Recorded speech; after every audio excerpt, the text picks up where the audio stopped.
날만 나라 찬양하고 하나님께 나가겠습니다.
오소서 주님의 성령님 이 땅 흔들며 일하소서 거리가 가며 죄악의 무너짐 우리 가슴 덕에 하소서 오소서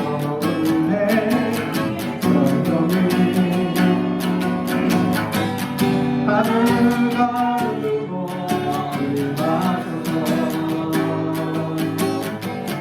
거룩한 불꽃 하늘로서 임하사 아우르게 하소서 주 영광 위에 주의 불길 아우르게 하소서 주의 말씀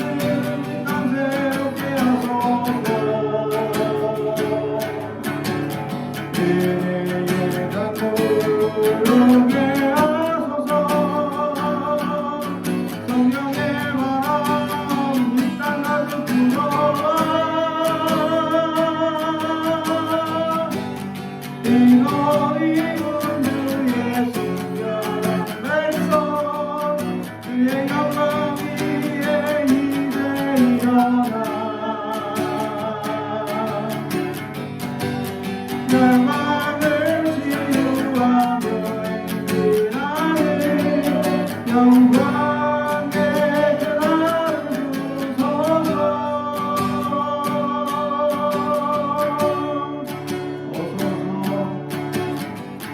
오소서 주의 성령님 이 땅은 들려 임하소서 거리가 가며 죄악의 무너짐 우리 가슴 덮게 하소서 오소서 은혜의 성령님 하늘과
할렐루야. 오늘 우리에게 주시는 하나님의 말씀은 마태복음 14장 22절에서 33절의 말씀입니다. 마태복음 14장 22절에서 33절까지 말씀, 하나님의 말씀을 봉독하겠습니다. 하나님의 말씀을 경청해 주시기 바랍니다. 예수께서 즉시 제자들을 재촉하사 자기가 무리를 보내는 동안에 배를 타고 앞서 건너편으로 가게 하시고 무리를 보내신 후에 기도하러 따로 산에 올라가시니라. 저멀매 거기 혼자 계시더니 배가 이미 육지에서 수울이나 떠나서 바람이 거스름으로 물결로 말미암아 고난을 당하더라. 밤 사경에 예수께서 바다 위로 걸어서 제자들에게 오시니 제자들이 그가 바다 위로 걸어오심을 보고 놀라 유령이라 하며 무서워하여 소리 지르거늘 예수께서 즉시 이르되 안심하라 내니 두려워하지 말라. 베드로가 대답하여 이르되 주여 만일 주님이시거든 나를 명하사 물 위로 오라 하소서 하니 오라 하시니 베드로가 배에서 내려 물 위에 걸어서 예수께로 가되 바람을 보고 무서워 빠져가는지라 소리 질러 이르되 주여 나를 구원하소서 하니 예수께서 즉시 손을 내밀어 그를 붙잡으시며 이르시되 믿음이 작은 자여 왜 의심하였느냐 하시고 배에 함께 오르매 바람이 그치는지라 배에 있는 사람들이 예수께 절하며 이르되 진실로 하나님의 아들이로소이다 하더라. 아멘. 우리 가슴에 손을 얹고 축복의 언어합니다. 나는 하나님의 사람입니다. 축복의 사람입니다. 우리 가정은 영원히 잘됨같이 범사가 잘 되고 강건해지는 가정입니다. 우리 교회는 번성하고 창조하게 되며 하나님의 언약이 이루어지는 교회입니다. 아멘.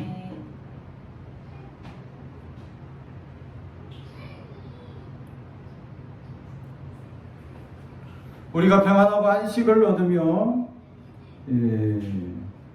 기쁨으로 살아가든 또 잠시의 휴가를 즐기고 살아가는 그 시간에도 하나님은 여전히 역사하고 계셨다라는 사실이죠. 오늘 우리가 세상을 의지하며 몸과 마음이 편안할 수 있습니다. 세상만 바라보면 자신의 욕심대로 살게 되면 내 마음대로 하게 되면 편안합니다. 그러나 그렇게 욕심대로 내가 하고 싶은 대로 사는 존재에 대해서 철학자들은 이렇게 얘기합니다. 짐승이나 마찬가지다라는 겁니다. 우리도 동물적 요소를 가지고 있기 때문에 우리가 하고 싶은 대로 우리가 원하는 대로만 한다면 짐승과 다를 바 없다라는 거죠. 짐승과 다른 점이 있다면 이성이 있고 생각이 있고 마음이 있기 때문입니다. 자기 마음대로 자신만 위하여 산다면 얼마나 평안하겠습니까? 그러나 하나님의 자녀로 살기로 결심하는 순간 우리에게는 어려움이 시작됩니다. 예측하지 못한 고난이 계속되기 마련입니다. 그럼에도 불구하고 하나님 나라 전파는 지속되어야 한다라는 사실이죠. 오늘 본문은 세례 요한의 죽음에도 또한 수많은 무리들의 고치시고 먹여서야 하는 부담감도 심지어 바다와 같은 자연도 복음 전파의 길을 막지 못하고 있음을 보여주고 있는 본문의 말씀입니다. 이렇게 제자들이 예수님께서 무리로 걸어오시는 주님을 바라보고 그들이 하는 말이 있었습니다. 진실로 하나님의 아들이다 라고 고백하고 있다는 겁니다. 어려움 가운데서는 누가 누구인지 그 진면목을 볼 수가 없습니다. 그래서 어려움 속에서 많은 사람들은 예수님을 유령이라고도 취급할 때가 있습니다. 그러나 예수님을 또렷이 보게 된다면 이적이 일어나고 기적이 일어나는 것을 또다시 보게 될 것이다 라는 사실이죠. 우리는 오늘 본문에 지난주와 이어서 오병이의 기적을 베푸시고 이제 제자들에게 먼저 재촉하여 배를 타고 건너편으로 가길 말씀하고 있다라는 것입니다. 제자들 입장에서는 지금 500여의 기적이 일어났어요. 그전에는 또 많은 병자들을 회복시키는 기적을 체험했습니다. 기적의 연속이 일어납니다. 그래서 이 만찬의 기적을 경험한 제자들 입장에서 가지는 마음이 한 가지가 있습니다.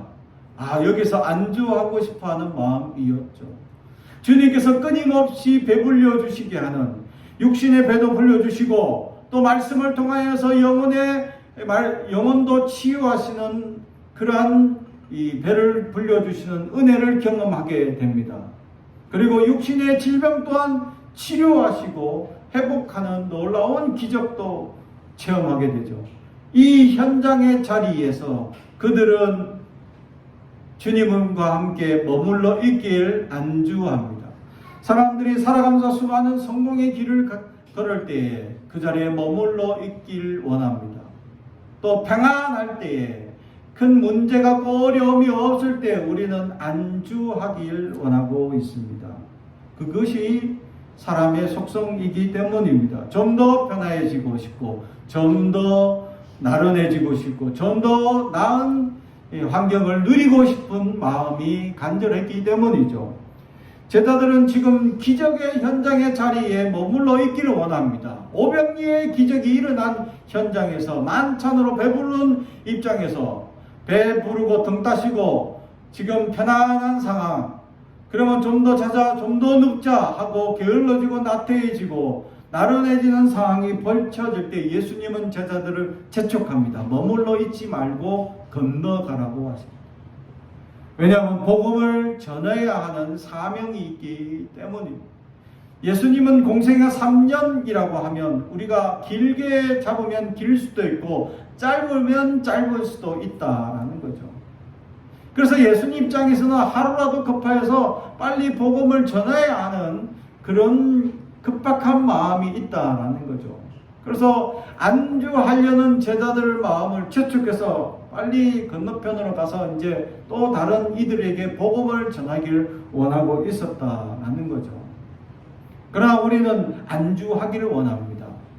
여기는 기적이 일어났고 만찬의 기적이 일어났던 놀라운 역사를 경험했던 제자들 입장에서는 여기가 정말 너무 천국과 같은 그런 경험을 했기 때문입니다. 우리가 사회를 살아가면서 수많은 어려움과 문제들을 닥치죠. 그러다 평안함을 누리는 순간 우리는 그 자리에 머물러 있으려고 하는 속성이 있다라는 사실입니다. 우리의 그러한 속성을 예수를 믿는 순간 우리는 깨어 일어나야 한다라는 것이죠. 우리에게 주어진 사명, 곧 복음을 전하는 이 사명을 멈추어서는 안 된다라는 것을 오늘 예수님은 재촉한다라는 말씀을 통해서 우리에게 가르쳐 주고 있습니다.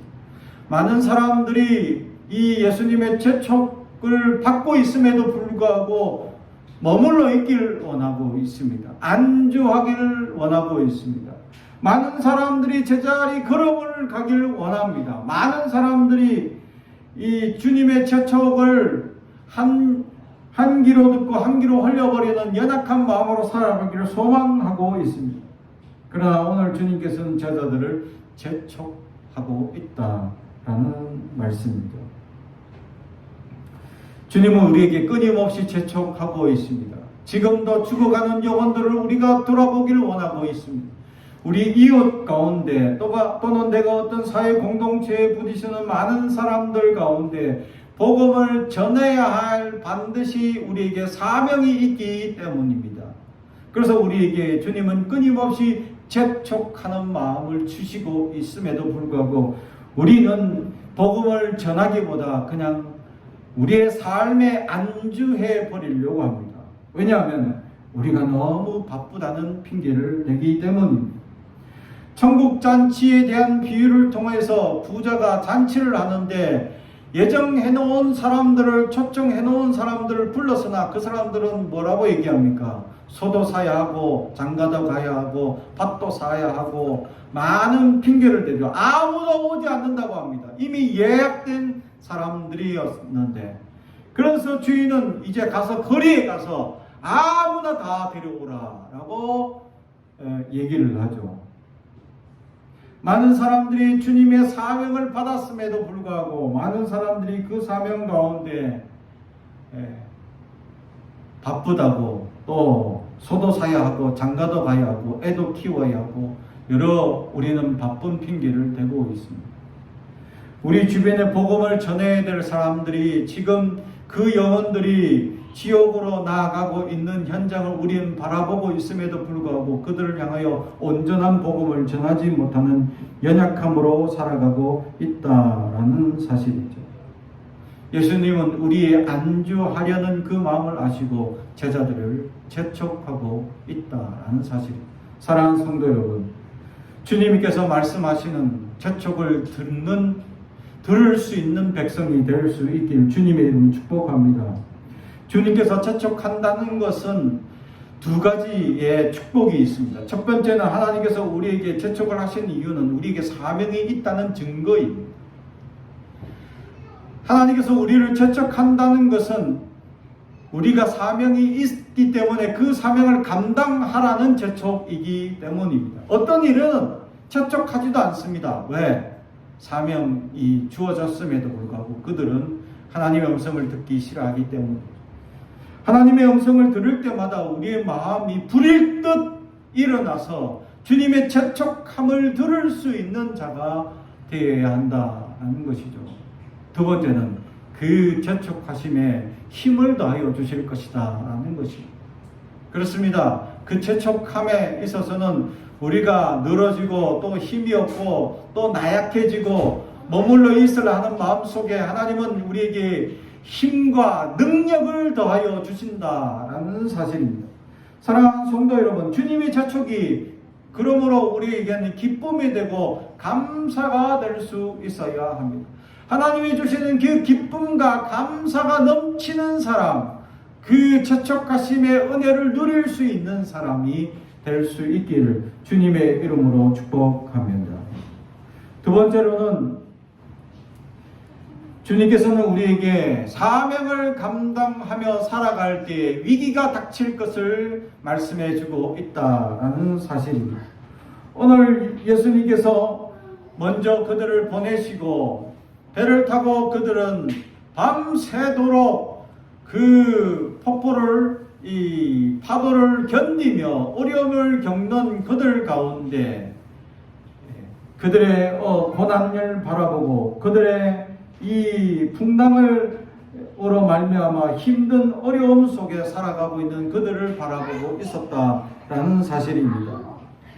우리가 복음을 전하고 하나님의 말씀을 증거하며 살아갈 때에 하나님께서 우리에게 주시는 사명이 있음에도 불구하고 우리에게는 당면한 여러 가지 문제들이 닥칠 수 있습니다.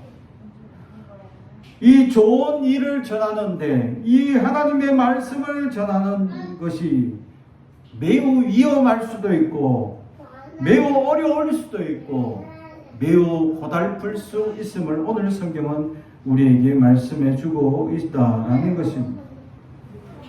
우리에게 이 사명을 감당하게 힘을 주시고 능력을 주셨다면 평안하고 좋은 일들만 있어야 할 텐데 하나님께서는 우리에게 좋은 일들, 평안함이 아니라 어렵고 힘든 일들을 우리 눈앞에 열어놓고 있다라는 것이죠. 거센 바람이 불고 위기를 맞게 됩니다. 어려움으로 눈물 흘리고 또 이 풍랑으로 말미암아 괴로워하게 된다라는 사실이죠. 이러한 위기 속에 주님은 우리를 보내셨다라는 것입니다.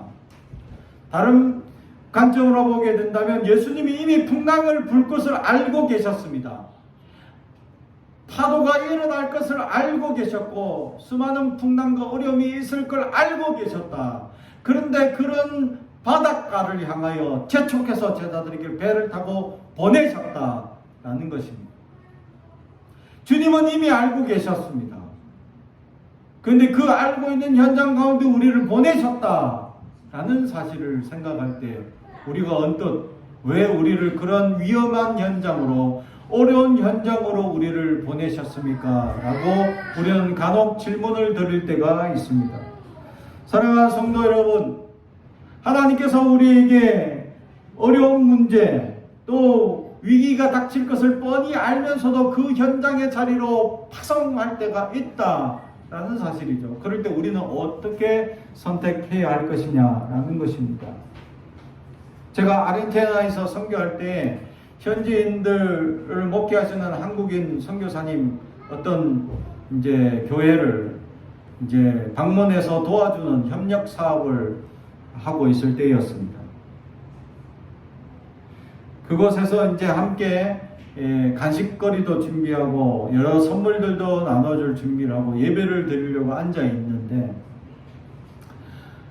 그 함께 선교를 하기 위해서 왔던 이제 교인들, 성도님들이 예배 드리는데 자리에 앉지 않는 겁니다. 그렇게 예배당이 크지 않아서 자리에 앉지 않나 라고 생각을 했던 거죠. 근데 자리가 여유도 있고 충분히 앉을 수 있는데도 아무도 앉지 않는 겁니다. 그래서 나는 아무 생각 없이 그들과 함께 예배 드려야 되겠다 생각하고 그 아이들 사이에 앉아서 예배를 드리고 있었죠. 근데 그 함께 예배 드리고 있는 내가 앉아 있으니까 다른 성도님이 제 뒤에 살짝 와서 앉으시더니 이렇게 얘기하시는 겁니다. 전도사님, 얘들 이가 많아요. 애들이 이도 많고 또 병이 많아요. 될 수 있는 대로 접촉 많이 안 하셨으면 좋겠습니다. 라고 하는 겁니다. 저는 처음에 그 아이들을 같이 손도 잡고 또 아이들 그 나라 이제 인사법으로 허그하며 뽀뽀해 주는데 다 해주었어요. 그런데 그분들은 잘 안 하는 겁니다. 그거 왜 안 하나 했더니 이가 많다는 거죠. 순간 저는 깜짝 놀랐습니다. 그래서 그 자리에 순간 벌떡 일어났습니다. 그 얘기를 듣자마자 나가려고 했는데, 만약에 주님께서 이 자리에 계셨다면 과연 이 자리에 벌떡 일어서 나가셨을까 생각하며 나는 다시 그 자리에 앉았습니다. 나는 여전히 죄인이었습니다.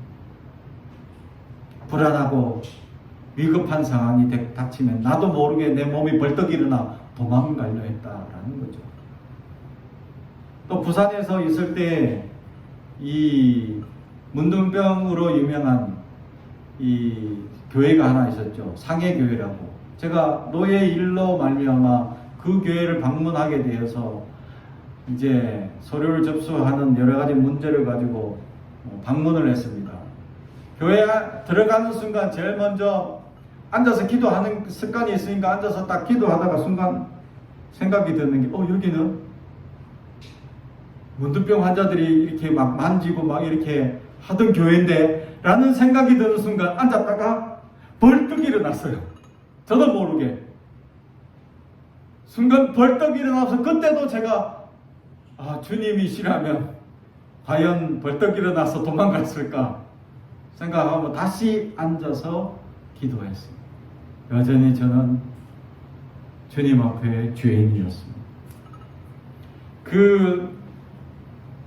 그것을 목회하시는 목사님께 제가 물어봤습니다. 목사님은 건강하신 분인데 이분들 이렇게 악수하시고 이렇게 부딪히고 만나고 신방 가면 두렵지 않습니까? 물어봅니다. 그러면 그분이 얘기하죠. 실제로 상해교회 가운데 3분의 1은 전혀 전파력이 없습니다. 그리고 3분의 1은 전파될지 안 될지를 모릅니다. 근데 3분의 1은 반드시 전파됩니다. 라는 거죠. 그런데 전파되는 사람들은 자기들이 알고 있어요. 그래서 조심합니다. 그래서 이렇게 사람들하고 잘 접속 안 하려고 노력들 하고 있어요. 그런데도 목사님이라 하면 그들이 손을 한번 잡아보고 싶다는 겁니다. 그래서 그분이 처음 목회하러 이 땅에 이 교회에 왔을 때 예배 마치고 악수하고 나와서 거부는 안 했지만 목회실에 바로 달려갔다는 거. 왜냐면 목회실에 이게 세면장이 있기 때문에 막 세연을 막 몇십 번을 씻거든요. 혹시나 싶어서. 그렇게 1년을 몇십 번을 씻어대면서 막 어떨 때는 피가 나도록 이렇게 막 손을 박박 씻어대며 목회하다가 어느 날 이 기도하는 순간 하나님께 환상을 보게 됩니다. 나는 이 아이들을 다 품어준다. 두려움을 가지지 말라. 내가 너를 지켜주겠다. 라는 음성을 듣게 됩니다. 그 후로는 그 목사님 다 악수하고 몇십 번 안 씻지만 한 번은 씻는다는 거예요. 근데 두려움이 없어졌다는 거예요. 그전에는 두렵고 이 병이 옮을까봐 너무 염려되고 걱정이 되었는데 하나님이 지켜주신다는 음성을 듣는 순간 그는 그 두려움이 사라지고 이제 진정한 사역의 길에 들어서게 되었다라고 고백을 하는 것을 보게 됩니다. 그러면서 그 목사님이 노예 가운데 어떤 발언을 하셨는데 어떤 그 노예에서 어느 목사님이 치리를 당해가지고 이제 노예의 유일한 치리자로 한 분이 남아 계셨다는 겁니다. 근데 그분은 이제 이미 은퇴하셨고 이제 생존해 계셨으나 그 교회는 이제 아드님이 물려받아가지고 미국 유학까지 갔다 온 분이신데 작은 교회 아버님 교회를 물려받아가지고 아주 이제 그 교회를 훌륭하게 잘 복음을 전하고 아주 크게 성장을 시켜나가고 있는 그런 교회로 되고 그래서 그 아들이 이제 앉아있고 이제 예배를 우리 노예 활동을 같이 하고 있는데 그 목사님이 이제 우리 노예 유일하게 치리자로 남겨두지 말고 이제 그 목사님이 과거에 노예에서 어떤 모습을 드렸던지 아들이 잘 물려받아서 목회도 잘하고 노예도 많은 도움을 주고 있고 또 그분도 그런 잘못에 대해서 이미 회개하셨고 또 은퇴하셨기 때문에 어떤 영향력도 없으니까 7이라는 이 부분에서 이제 회복시켜 줍시다. 명예를 회복시켜 줍시다. 라고 권면을 했더니 그 노예에 있던 일부 목사님들과 장로님들이 안 된다고, 절대로 안 된다고. 그분은 끝까지 우리는 치자 명단으로 남겨둘 것이라고 이렇게 막 소란을 피우면서 심지어는 목사님이 그분하고 어떤 관계가 되는 거 아니냐고 어떻게 이제 뇌물을 먹거나 막 그러지 않았냐고 막 혼설을 치죠. 그러니까 갑자기 뒤에 앉아있던 모 장로님 무리들이 갑자기 벌떡 일어나더니 갑자기 쓰고 계시던 안경들을 싹 벗는 겁니다. 순간 저는 깜짝 놀랐습니다. 상업교회 장로님들이신데 한 20여 분이 뒤에 그분들은 따로 앉아 계셨고 왜냐하면 문둥병이 있으니까. 근데 그분들이 안경을 딱 벗는 순간 깜짝 놀랐습니다. 눈이 푹 파여 있습니다. 대부분 다 정상적인 눈이 아닙니다. 순간 저는 그 눈을 보는 순간 깜짝 놀랐죠. 그러더니 그분들이 그 장로님들이 하신 말이 우리 목사님 목숨 걸고 목회하시는 분인데 함부로 얘기하지 마십시오. 당신들 우리 교회에 올 수 있냐고. 저분은 목숨 걸고 지금 목회하시며 나쁜 소리 한 것도 아니고 바른 소리 하는 건데 그분의 명예에 이렇게 나쁜 소리 하지 마시라. 딱 하니까 모든 목사님과 장로님들이 잠잠 아무 소리도 하지 못해. 그리고 그 목사님은 치리를 풀어주기를 원합니다 하고 건의를 했고 그 건의가 통과되어서 그 치리가 풀어지게 되고 아주 좋은 결과가 나타나는 것을 보게 됩니다. 그렇습니다. 우리는 어떤 일부의 믿음의 사람들은 목숨 걸고 선교하고 목숨 걸고 복음을 전하는 일도 있습니다. 그런데 저는 그 교회에 그냥 자리만 앉았는데도 불구하고 깜짝 놀라 제자리에 일어섰던 부끄러운 모습을 고백합니다. 우리는 위기를 당할 수도 있고 어려움을 당할 수도 있고 일을 옮을 수도 있고 문둥병이 걸릴 수도 있고 어떤 질병을 우리는 같이 가져올 수도 있습니다. 그럼에도 불구하고 우리는 복음을 전하는 이 사명을 감당할 수 있느냐라는 거죠. 주님은 제자들이 풍랑이 있는 현장을 알면서도 보내었습니다. 가라고 하셨고 재촉까지 하셨습니다. 그런데 갔더니 주님께서 저쪽에서 보내서 갔더니 풍랑이 있는 바닷가로, 그래서 너무 두렵고 힘들어서 밤새 노를 저어 갔습니다. 제자들 중에는 이미 뱃일에 익숙했던 사람들이 있습니다. 그 전적이 어부였던 사람들이 있었기 때문입니다. 그래서 그들은 이미 배를 다룰 줄, 능숙하게 다룰 줄 아는 사람이었음에도 불구하고 밤이 새도록 그들은 그 풍랑을 이기지 못하고 어려워했습니다. 그러는 중에 예수님이 걸어오고 계셨다라는 것입니다. 할렐루야. 주님을 만나는 순간 그 모든 풍랑과 역경과 문제는 해결됩니다. 할렐루야. 모든 문제와 어려움들, 곧 죽을 것 같은 현재의 상황들, 그런데 주님을 만나는 순간 그 모든 문제가 잠잠하게 되어져 버리게 된다라는 사실. 할렐루야. 그때 주님을 본 순간 베드로에게 큰 믿음이 생겼습니다. 그리고 주님, 나도 주님 불러주십시오 라고 소명을 한 번 더 예수님께 호소하고 있습니다.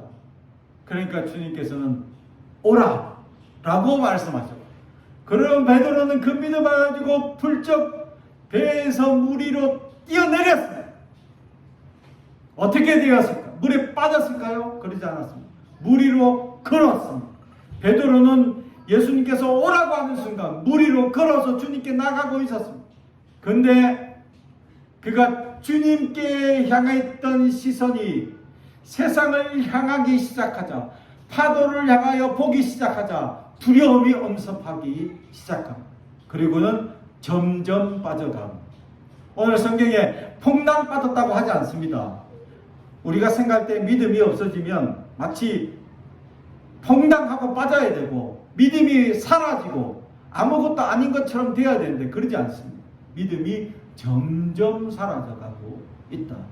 그래서 이 연약하고 점점 빠져가는 베드로를 향하여 주님은 즉시 손을 내밀어 그를 건져 주셨습니다. 그리고 배 위로 그를 인도해 주셨습니다. 예수님께서 배 위에 발을 딛는 순간 파도가 잠잠했습니다. 할렐루야. 우리의 삶의 현장에 주님이 찾아오시기를 원합니다.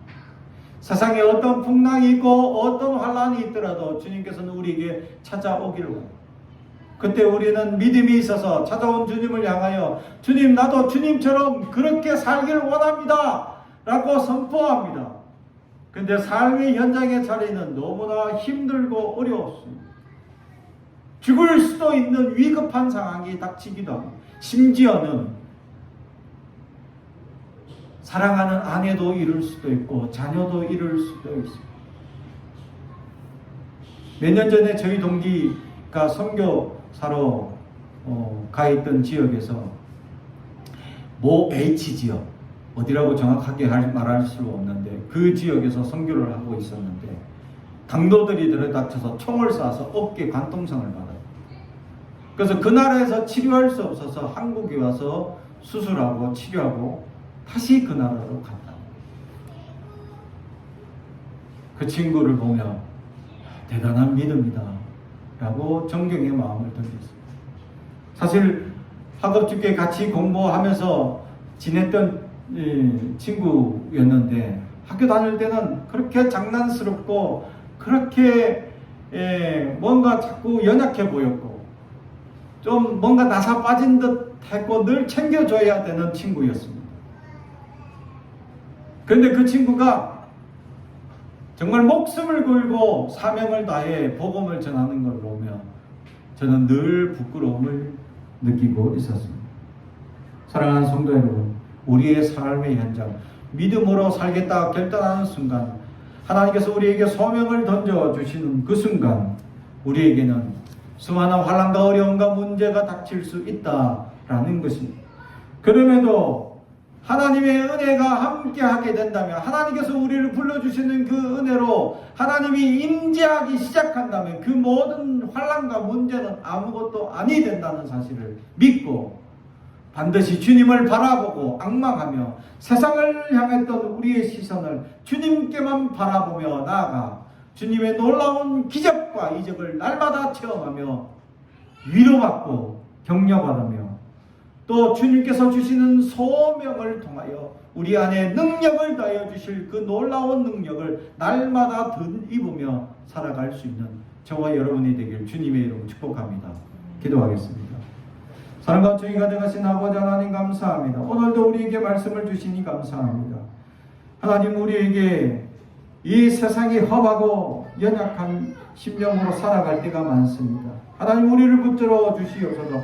하나님의 놀라운 은혜와 역사가 임하게 하옵소서. 세상의 환난과 풍파를 바라보지 말게 하시고 주님을 누리며 주님이 임재하실 때 모든 문제가 해결될 줄 믿사오니 날마다 우리와 함께하여 주시고 날마다 우리에게 놀라운 은혜가 임하게 하여 주옵소서. 감사드리며 예수님의 이름으로 기도드리옵나이다. 아멘.